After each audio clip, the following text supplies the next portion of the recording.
Here's a tutorial on how I make my Splatoon plush wigs. This is the method I also use for my Fry wig, and it can be applied to pretty much any short-haired Splatoon character. Didn't get footage of this part, but you're going to want to wrap your head with plastic wrap and tape, and then cut that pattern out and put it onto foam. You'll glue these pieces together with contact cement, and it should look something like this. Next, get some upholstery foam and glue, and you can kind of eyeball it to get the right shape because you're going to be able to cut and edit this as much as you want. I usually start with like a 1-inch base tentacle and then add on a 1/2 inch, which I get from cutting the main ones in half.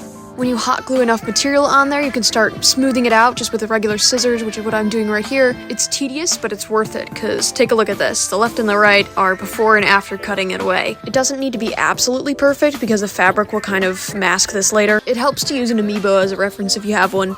I kind of just eyeballed the shape for all of these, so don't worry about messing up because you can literally just glue on more foam and it'll be fine. If you need your foam to curve a little more, you can always snip a little triangle out of the foam and then glue that together and it'll make a nice clean curve.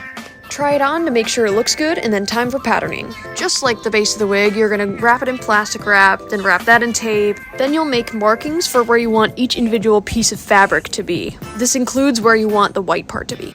Then use this pattern to cut it out on fabric.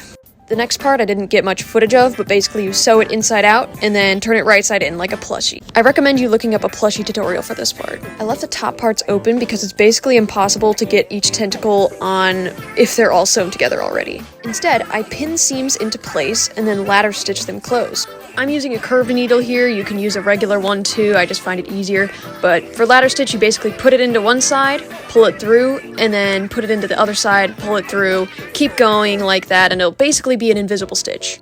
I hot glued the fabric to the inside, and that's basically it for the base of the wig.